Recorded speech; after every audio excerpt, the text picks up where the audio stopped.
Isang misteryosong araw mga kamisteryo. May isang tablet ng cuneiform ang natagpuan sa lungsod ng dating Babylonia na nagpapakita ng imahe ng pinaniniwalaang Tore ng Babel. Totoo kaya ito? At ano nga ba ang nangyari sa nasabing tore? Ito ang misteryo.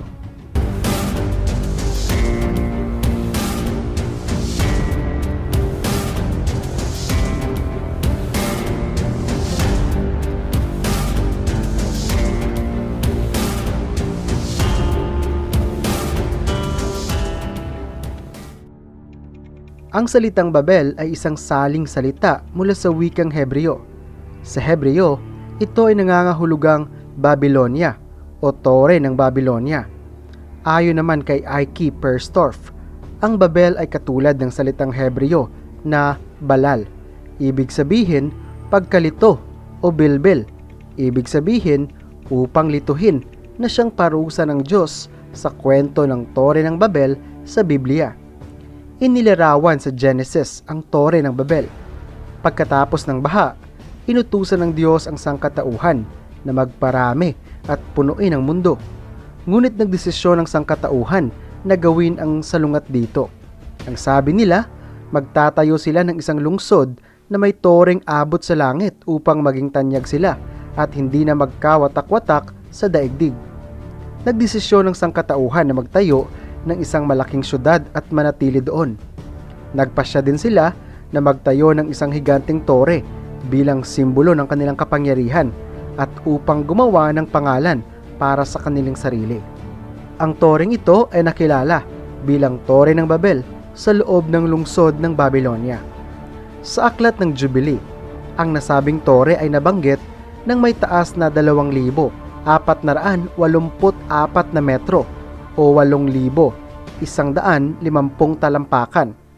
3 beses ang taas sa Burj Khalifa ng United Arab Emirates, ang pinakamataas na gusali sa modernong panahon.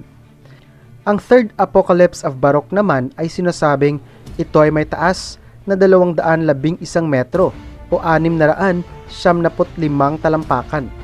Ito ang itinuturing na pinakamataas na estruktura na itinayo ng sangkatauhan hanggang itinayo ang Eiffel Tower ng Pransya noong 1889 na may taas na 324 na metro.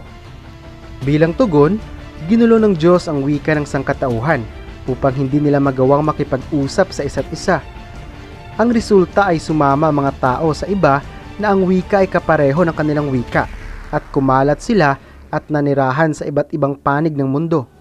May ilang nagtuturo ng Biblia na naniniwala na nilikha ng Diyos ang iba't ibang lahi ng sangkatauhan sa Tore ng Babel. Posible ito, ngunit hindi ito itinuturo ng teksto ng Biblia.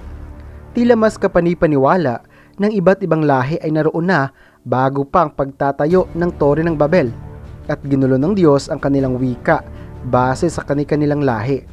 Mula sa Tore ng Babel, nahati ang sangkatauhan ayon sa kani-kanilang wika at posibleng ayon sa kanilang lahi, at nanirahan sila sa iba't ibang panig ng mundo. Ano nga bang nangyari sa tore? Sa teksto ng Genesis, walang nabanggit kung paano nasira o sinira ang tore. Ang pagkalito ng tao sa kani-kanilang lingwahe ay nagdulot lamang ng pagkahinto sa paggawa ng kanilang lungsod at naging dahilan upang kumalat sila sa iba't ibang panig ng mundo. Subalit, ayon sa iba pang aklat tulad ng Book of Jubilees, Cornelius Alexander at Abidenus, Josephus at Sibylline Oracles, nasira ang tore dahil sa napakalakas ng hangin na pakana mismo ng Diyos. Ayon naman sa Medrash o sinaunang teksto mula sa mga Hebreo, sinunog ang tuktok ng tore at ang ibabang bahagi nito ay gumuho sa paglipas ng panahon. Pero totoo nga ba ang toreng ito? May natagpuang isang sinaunang tablet na magpapatunay na totoo ang toreng ito. Ito ay naglalaman at magbubunyag ng unang imahe ng Tore ng Babel at nag-aalok ng isang napakalakas na piraso ng katibayan na ito ay isang tunay na gusali. Ito ay ayon kay Dr. Andrew George, propesor ng Babylonian sa SOAS University of London. Ang kanyang gawain ay itinampok sa isang bagong palabas na The Secrets sa Smithsonian Channel. Ang tablet na natukoy na nabuo pa noong ika-6 na siglo bago pa ipinanganak si Kristo ay natuklasan sa Babylonia, higit 100 taon nang nakalipas. Dahil sa pribado itong pag-aari, ang mga linguistiko ay hindi pa nakapag-aral ng mabuti at maayos tungkol dito. Nagawang bigyang kahulugan ni George ang teksto at natagpuan ng account neto sa pagtatayo ng tower ay magkatulad sa kwento sa Biblia. Ngunit naniniwala rin si George na ang teksto ay nagpapakita na ang pinuno ng Babylonia na si Nebuchadnezzar II ay siyang nagtayo ng tore at doon ay hindi sumasang-ayon ng mga eskolar.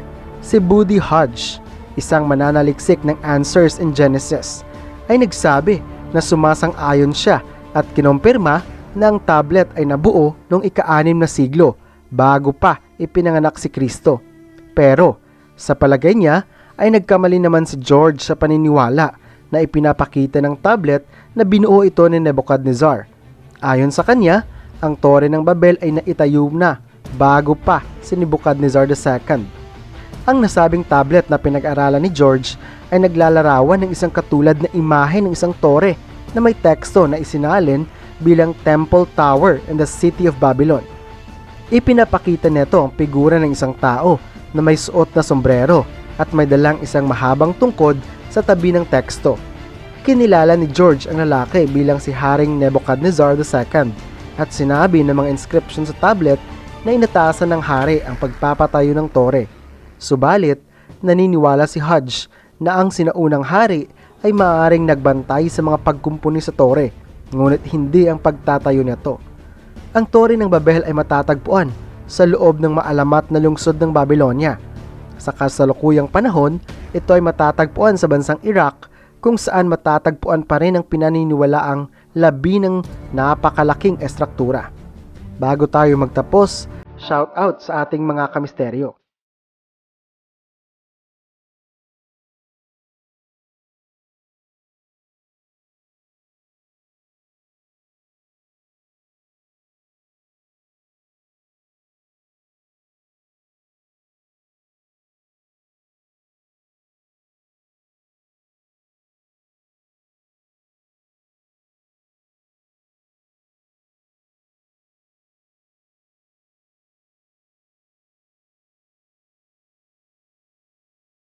Maraming salamat sa inyong panonood. Kung meron kang katanungan, maling narinig o karagdagang kaalaman, mag-iwan lamang ng komento sa ibaba. Huwag din kalimutang i-like at i-share ang video na ito. Subscribe na. Hanggang sa muli, laging tandaan, ang buhay ay isang napakagandang misteryo.